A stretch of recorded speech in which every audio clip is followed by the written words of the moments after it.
नमस्कार दोस्तों, स्वागत है आप लोगों का हमारे इस YouTube channel the Atul voice पर। अगर आप भी जीवन में कुछ नया सीखना चाहते हैं तो आप अब भी हमारे इस चैनल को सब्सक्राइब कर लें। हे दुर्गा माता, आपसे हाथ जोड़कर निवेदन है कि आपके इस वीडियो को जो भी लाइक और चैनल को सब्सक्राइब करे उसके जीवन में कभी दुख दर्द मत आने देना। दोस्तों, हमारे हिंदू धर्म में देवी माता रानी के अनेक स्वरूप कहे गए हैं, जिसमें वृक्षों को भीमा देवी के स्वरूप कहा जाता है। तो आज मैं आप लोगों को ऐसे वृक्षों के बारे में बताऊंगा जिनको नवरात्रि में छूना बेहद शुभकारी बताया गया है। नवरात्रि में इनको छूने से शत्रु दोष, कर्ज दोष, गरीबी दोष सब समाप्त होते। नवरात्रि के पावन पर्व चल रहे हैं। नवरात्रि के पावन पर्व में कुछ ऐसे वृक्ष है जो कि देव वृक्ष कहे गए, देवी वृक्ष कहे गए हैं। ये देवी के स्वरूप होते हैं, माता काली के स्वरूप होते हैं और हमारे धर्म में पेड़ पौधे को देवी देवता मान करके हम इनकी पूजा करते हैं और हमें पूजा भी जरूर करनी चाहिए। साइंस भी कहता है पेड़ पौधे मनुष्यों को फ्री में प्राण वायु प्रदान करते हैं और पेड़ पौधे हमें ऑक्सीजन देते हैं और हमारे जो कार्बन डाइऑक्साइड होता है उसे ग्रहण करके सभी प्रकार के जितने भी नकारात्मक चीज होते हैं उसे अपने अंदर में स्वयं सोख लेता है और हमें ताज प्रदान करते हैं। तो पेड़ पौधे स्वयं तेज धूप में तपता है लेकिन मनुष्य को शीतल छाया प्रदान करता है। तो नवरात्रि के समय में कुछ ऐसे पेड़ पौधे हमारे धर्मशास्त्र में कहे गए हैं जिनको छूने मात्र से व्यक्ति के बंद किस्मत के ताले खुल जाते हैं, व्यक्ति का सौभाग्य चमक जाता है। हमारे शास्त्रों में पेड़ पौधों को बहुत ही गुणकारी कहा जाता है क्योंकि इनमें साक्षात देवता होते हैं। अनेक बीमारी का उपचार पेड़ पौधों में ही छुपा है, जड़ी बूटी में ही छुपा है। और भगवान श्री कृष्ण ने गीता में स्वयं कहा है कि वृक्षों में मैं पीपल का वृक्ष हूं। पीपल के वृक्ष को वृक्षों का राजा कहा जाता है। इसीलिए कृष्ण भगवान ने कहा पत्ता पत्ता मैं ही हूं, क्योंकि पीपल वृक्ष की जो आयु होती है सबसे ज्यादा होती है, सबसे अत्यधिक होती है।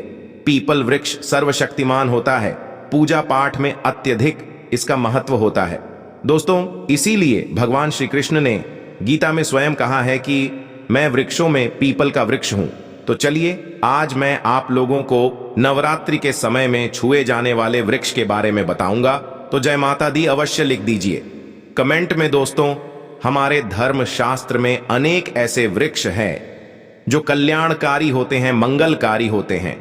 अगर इस वृक्ष को छू लेते हैं तो आपकी सभी प्रकार की परेशानी है, सभी प्रकार के कष्ट है, यह सब समाप्त हो जाते हैं।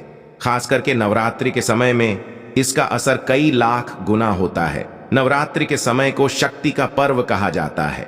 शक्ति पर्व क्यों कहा जाता है? क्योंकि इस समय अचेत जो वस्तु होती है वो भी चेतना युक्त हो जाती है। अर्थात इस समय जो शक्ति हमारे धरती लोक में आ जाती है। नौ दुर्गा को क्या बोल सकते हैं? हम शक्ति बोल सकते हैं। तो माता रानी इस धरा पर आती है, इस पृथ्वी लोक पर आती है तो जीतने भी पेड़ पौधे हैं, जीव जंतु है, चल अचल सभी प्रकार के जो वस्तु है ये सब में प्राणा जाते हैं, न सब में शक्ति निहित हो जाती है, जागृत हो जाती है। तो इस समय कोई भी पेड़ पौधे को जा करके छू दें। खास करके देवी स्वरूप कहे गए जो पेड़ पौधे होते हैं, जा करके आप इसे छू करके आते हैं तो आपके जीवन की परेशानी है, दुख है, तकलीफ है, कष्ट है, रोग है, बीमारी है, कलह है, जीवन में चल रही बहुत बड़ी समस्या है, सब समस्या समाप्त हो जाती है। काल सर्प दोष, मंगल दोष, शनि दोष, राहु दोष तत्काल अपना असर दिखाती है और सब दोष खत्म हो जाते हैं। दोस्तों, आज मैं आप लोगों को 3 पौधों के बारे में बताऊंगा और ये तीनों पौधे देव वृक्ष कहे जाते हैं। वीडियो को ध्यान से देखना। अगर आज की वीडियो मिस कर दी तो फिर सारी जिंदगी आपको पछताना पड़ेगा, क्योंकि नवरात्रि ही एक ऐसा पर्व होता है, एक ऐसा समय होता है केवल 9 दिनों के भीतर। मैं आपको लंबी पूजा पाठ करने की जरूरत नहीं। पति केवल 9 दिनों के भीतर में ही आप अपनी समस्या को, आप अपनी गरीबी को स्वयं अपनी आंखों से समाप्त होते हुए देख सकते हैं।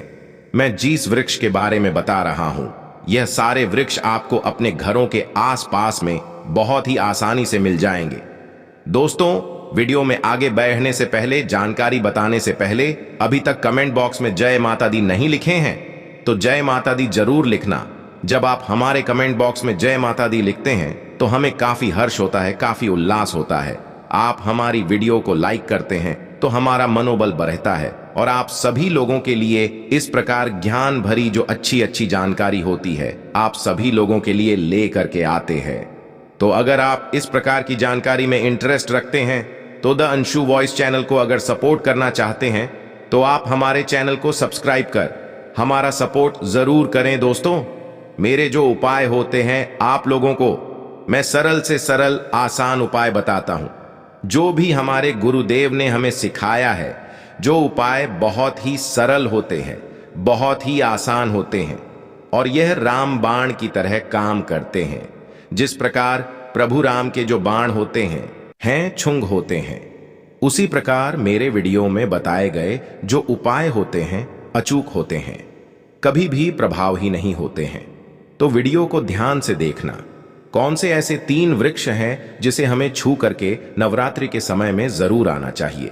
एक खास बात सभी दर्शकों को बताना चाहूंगा, नवरात्रि के समय में जितना ज्यादा हो सके देव वृक्ष की पूजा जरूर करना। दोस्तों, देव वृक्ष में कई प्रकार के वृक्ष होते हैं। चलिए मैं आप लोगों को बताना चाहूंगा कौन से वृक्ष को छूने से हमारी गरीबी मिटती है। पहला जो वृक्ष है बेल का वृक्ष, जो बेल का वृक्ष है, यह वृक्ष माता पार्वती के पसीने से उत्पन्न हुआ है। स्कंद पुराण के अनुसार जो माता पार्वती हैं यह देवी स्वरूप कही गई हैं, अर्थात ये नव दुर्गा के स्वरूप कही गई है। तो स्कंद पुराण की कथा में कहा गया है जो बेल का वृक्ष है माता पार्वती के पसीने से उत्पन्न हुआ है। इसकी डाली में पार्वती, जड़ में ब्रह्म, तने में विष्णु एवं समस्त जो हिस्से हैं उसमें भगवान शंकर जी बसते हैं। संध्या काल में शिव मंदिर के समीप या नौ दुर्गा मंदिर के समीप जो बेल के वृक्ष हैं, इसके नीचे में घी का दीपक जलाने से व्यक्ति धनवान, गुणवान एवं पराक्रमी बनता है।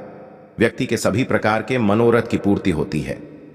हमारे धर्मशास्त्र यह भी कहते हैं नवरात्रि के समय में अगर कोई भी व्यक्ति, जी हां, नवरात्रि के समय में अगर कोई भी व्यक्ति बेल के वृक्ष को माता नौ दुर्गा का ध्यान करते हुए 7 बार छू करके आ जाते हैं तो ऐसे व्यक्ति की तत्काल अगर उपवास व्रत रखा है, ध्यान से सुनिएगा, जो लोग उपवास व्रत रखे हैं ऐसे व्यक्ति की थकान, सुस्ती तत्काल चली जाती है। ध्यान से सुनिए, जो व्यक्ति उपवास रखे हैं, व्रत रखे हैं, ऐसे व्यक्ति को नवरात्रि के समय में जितना ज्यादा हो सके संध्या काल में बेल के वृक्ष को जरूर छूना चाहिए। केवल आप ज्यादा नहीं छू सकते तो 7 बार छू करके जरूर आ जाना और बेल वृक्ष के नीचे में घी का दीपक जरूर जला देना। दोस्तों, घी का दीपक जलाते हैं तो इसके क्या फायदे मिलते हैं ये भी इस वीडियो में बताऊंगा। मैं सारी जानकारी इस वीडियो में विस्तार से बता रहा हूं, इसलिए आज की वीडियो थोड़ी बड़ी बन सकती है। हो सकता है 15 मिनट की वीडियो बन जाए, लेकिन अपना पूरा समय जरूर देना, क्योंकि जब हम उपवास व्रत रखते हैं तो हमारे शरीर में काफी थकान आ जाती है, हमारे शरीर में ऊर्जा की कमी होने लगती है। हालांकि हमें अध्यात्म ऊर्जा प्राप्त होती है, लेकिन हमारे शरीर में ऊर्जा की कमी होने लगती है। भोजन न करने के कारण हमारे शरीर में ऊर्जा की कमी होती है और इस ऊर्जा को बरकरार रखने के लिए, इस ऊर्जा को प्राप्त करने के लिए हमें बेल वृक्ष को छूना चाहिए। दोस्तों, अनेक संत महात्माओं ने बेल वृक्ष के पत्ते को खाकर के तपस्या की है एवं कई प्रकार की सिद्धियां हासिल की हैं। धर्मशास्त्र कहते हैं अगर नवरात्रि के समय में बेल के पत्ते खाए जाएं तो जो व्यक्ति लंबे समय से जो मंत्र के जाप कर रहे हैं, सिद्धि प्राप्त नहीं हो पा रही है, फिर कुछ आप ऐसी सिद्धि को प्राप्त कर सकते हैं जो सिद्धि आपको काफी लंबे समय से प्राप्त बेल के पत्ते खाने से वह सिद्धि जल्दी प्राप्त होती है। इसके नीचे घी का दीपक जलाने से हमें सिद्धि की प्राप्ति होती है। सिद्धि का मतलब होता है कार्य में सफलता। तो जो लंबे समय से आपके कार्य नहीं हो पा रहे हैं, उस कार्य में नवरात्रि के समय में जितने भी दिन हो सके आप जो है, जब भी आपको समय मिले तो शाम के समय में घी का दीपक जरूर जला देना। और अगर कोई भी व्यक्ति नवरात्रि के समय में, ध्यान से सुनिए, अगर कोई भी व्यक्ति नवरात्रि के समय में अगर बेल वृक्ष की जड़ में दूध चढ़ाते हैं, वो सभी प्रकार के व्याधि दूर होती है। अगर सिंदूर युक्त गंगा जल चढ़ाते हैं तो व्यक्ति की गरीबी मिटती है। अगर तेल चढ़ाते हैं बेल वृक्ष के जड़ में तो सौभाग्य की प्राप्ति होती है। और अगर बेल के तीनों पत्तों में, दोस्तों ध्यान से सुनिए, त्रिदेवी कही गई है, जैसे कि महाकाली, महालक्ष्मी, महासरस्वती, तो अगर बेल के जो 3 पत्ते हैं महालक्ष्मी, महाकाली, महासरस्वती के स्वरूप कहे गए हैं, तो बेल के अगर तीनों पत्तों में ओम, दूसरे पत्ते में हरिओम को सिंदूर से लिख करके चढ़ाना होता है, सिंदूर से लिख करके चढ़ाया जाए तो तत्काल उसी समय मनोकामना की पूर्ति होती है, कार्य में सफलता मिलती है। कोई लंबे समय से आपकी मनोकामना हो, आप चाहते हैं वह मनोकामना पूर्ण हो जाए, तो यह उपाय अवश्य करिएगा दोस्तों। इसकी जड़ में ध्यान से सुनिए, नवरात्रि के समय में इसकी जड़ में अगर तांबे की कोई भी रिंग होती है, जिसे हम एक प्रकार के तांबे की जो धातु है ये मंगल से जुड़ी हुई होती है, तो अगर नवरात्रि के समय में इसकी जड़ में तांबे की जो रिंग होती है, अंगूठी होती है, अगर आप 4 अंगुल खंड करके दबा करके आ जाते हैं, नवरात्रि भर इसे दबे रहने देना है। इसके बाद अगर आप पहन लेते हैं तो वह जागृत हो जाती है, क्योंकि जो बेल के वृक्ष हैं स्वयं जागृत कहे गए हैं, और नवरात्रि के समय में इसकी जो आवरा होती है, इसकी जो ऊर्जा होती है अत्यधिक बढ़ जाती है। फिर अगर आप इस प्रकार की अंगूठी को पहनते हैं तो कभी भी आपको रक्त संबंधी समस्या नहीं आती, क्षणिका दोष नहीं सताता, राहु की पीड़ा नहीं सताती, और 9 दुर्गा की कृपा से सदैव आप सुरक्षित रहते हैं। ऐसे व्यक्ति की कभी भी अकाल मृत्यु नहीं होती। दोस्तों, मैं दूसरे पौधे के बारे में जो बता रहा हूं वह पौधा भी जान लीजिए। मैं जो दूसरे पौधे के बारे में बता रहा हूं यह शमी का वृक्ष है। शमी के वृक्ष को जगदम्बा के स्वरूप कहा गया है। जो शमी के वृक्ष हैं यह स्वयं जगदम्बा के स्वरूप है। इस पर स्वयं मां जगदम्बा स्वयं साक्षात विराजमान रहती है, और कोई भी व्यक्ति अगर संध्या काल में नवरात्रि के समय में इसके नीचे में धूप दीप जलाता है, धुआं दिखाता है, तो उनकी सभी प्रकार की परेशानी दूर होती है। धर्मशास्त्र कहते हैं अगर कोई भी व्यक्ति नवरात्रि के पूरे समय में हो सके, अगर आप एक दिन भी करना चाहते हैं तो आप ये उपाय एक दिन भी कर सकते हैं, पंचमी या सप्तमी के दिन कर सकते हैं। तो हमारे धर्मशास्त्र में कहा गया है अगर नवरात्रि के समय में लाल चूनी अगर कोई भी व्यक्ति मनोकामना बोलते हुए शमी के वृक्ष में बांधे तो वह मनोकामना की पूर्ति होती है। लाल चूनी अगर कोई भी महिला जाकर के बांधती हैं तो उन्हें सौभाग्य की प्राप्ति होती है, उसके पति की कभी भी अकाल मृत्यु नहीं होती। इसकी जड़ में सिंदूर डालने से व्यक्ति को आरोग्य की प्राप्ति होती है। जो लोग लंबे समय से बीमार पड़े हैं, ऐसे व्यक्ति के जो घर में रहने वाले सदस्य हैं, तो वह लोग जो बीमार पड़े हैं उनके शरीर से 7 बार सिंदूर को उतारा करके शमी की जड़ में डाल सकते हैं, तो उनके रोग जल्दी ठीक हो जाएंगे। जो लोग लंबे समय से बीमार पड़े हैं या फिर आप बीमारी से बचना चाहते हैं, निरोग रहना चाहते हैं, तो इसकी जड़ में सिंदूर जरूर डाल देना। मनोकामना पूर्ति करने के लिए मैं एक मंत्र बता रहा हूं। इस मंत्र को बोलते हुए शमी के वृक्ष को छूना है। इस मंत्र को बोलते हुए शमी के वृक्ष को छूना है। आप तत्काल नवरात्र के समय में इसका रिजल्ट देखना। जैसे ही नवरात्र समाप्त होगा आपकी जो मनोकामना है उसकी पूर्ति हो जाएगी। आपकी जो दरिद्रता है वह दरिद्रता समाप्त हो जाएगी। तो मंत्र कौन सा है? तो आपको बोलना है मम्मन और थे पूरे मम दरिद्र नाश। ये मंत्र आपको बोलना है। ये मंत्र बोलते शमी के वृक्ष को छूना है। सभी प्रकार के आपके मनोरथ की पूर्ति होगी। आपकी जो दरिद्रता है, दरिद्रता समाप्त हो जाएगी। 2 मंत्र हो जाएंगी या आपको छूते हुए बोलना है। आप चाहते हो तो नवरात्रि के समय में मौली धागे भी शमी के वृक्ष पर बांध सकते हो। अधिकतर लोग मौली धागे बांधते हैं। मौली धागे बांधने से माता रानी आपसे बन जाती है। दोस्तों, कहने का मतलब है कि माता रानी आजीवन आपका साथ देती है, आपके हर कदम में मार्गदर्शन करती है। इसकी जड़ की मिट्टी लाकर के ध्यान से सुनिए। नवरात्रि के समय में अगर आप जो है 9 दुर्गा के उपवास नहीं कर पा रहे हैं, व्रत नहीं कर पा रहे हैं किसी कारणवश, तो केवल इसकी जड़ की मिट्टी ला करके नवरात्रि के समय में स्नान करने से व्यक्ति का भाग्य उदय हो जाता है। व्यक्ति का भाग्य चमक जाता है। व्यक्ति की जो फूटी किस्मत होती है वह भी चमक जाती है। आप में से अधिकतर लोग बोलते हैं ना कि हमसे लक्ष्मी नाराज हो चुकी है, लक्ष्मी हमारे घर में आना ही बंद कर चुकी है। तो आप चाहते हैं कि लक्ष्मी की कृपा प्राप्त हो जाए, तो नित्य नवरात्रि के समय में इसकी मिट्टी को ला करके नवरात्रि के समय में स्नान करना शुरू कर दीजिए।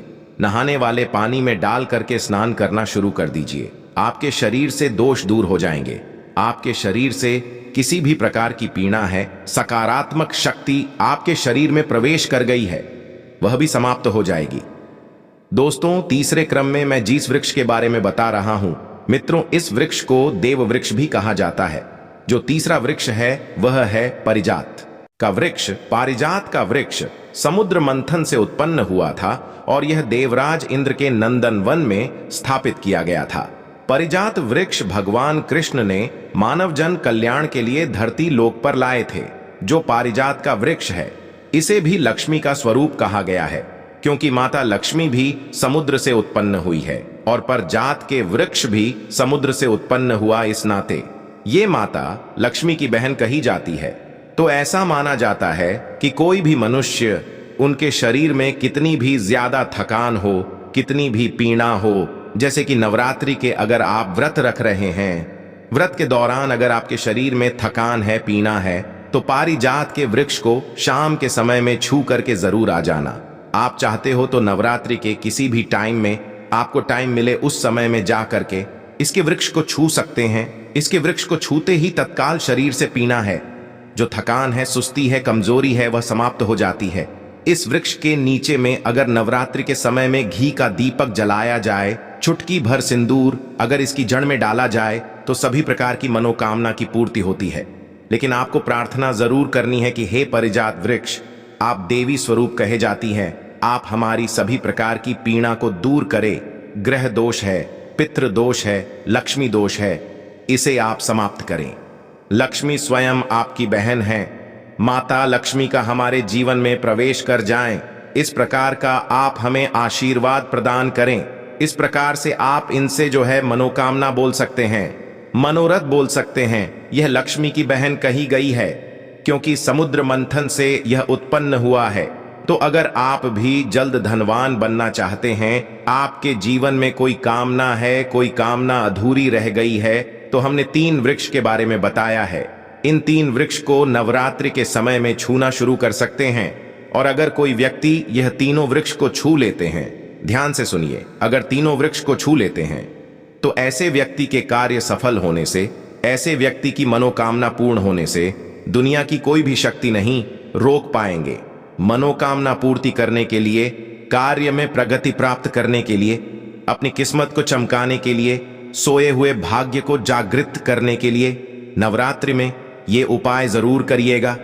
दोस्तों, यह उपाय सोने पर सुहागा होगा या आपकी जिंदगी को संवार देंगे, आपकी जिंदगी में चल रही परेशानी को दूर कर देंगे। तो यह जानकारी कैसी लगी, हमें कमेंट सेक्शन में जरूर बताना और इस जानकारी को अपने तक सीमित मत रखना। इस जानकारी को आगे जरूर शेयर करना, क्योंकि ज्ञान बांटने से ज्ञान बढ़ता है। हो सकता है आप इस वीडियो को शेयर आगे करेंगे तो कोई व्यक्ति नवरात्रि के समय में थकान महसूस करते हैं, पीड़ा महसूस करते हैं, नवरात्रि के समय उनको होती है किसी भी प्रकार के कष्ट होते हैं, तो इन वृक्षों को छू करके सारे कष्टों से छुटकारा पा सकते हैं। तो समाज कल्याण हेतु इस वीडियो को आगे जरूर शेयर करना। कमेंट बॉक्स में अभी तक जय माता दी नहीं लिखा है तो जय माता दी लिख दीजिए। आज की जानकारी यहीं पर समाप्त करता हूं। ओम नमः शिवाय। जय माता दी। हर हर गंगे।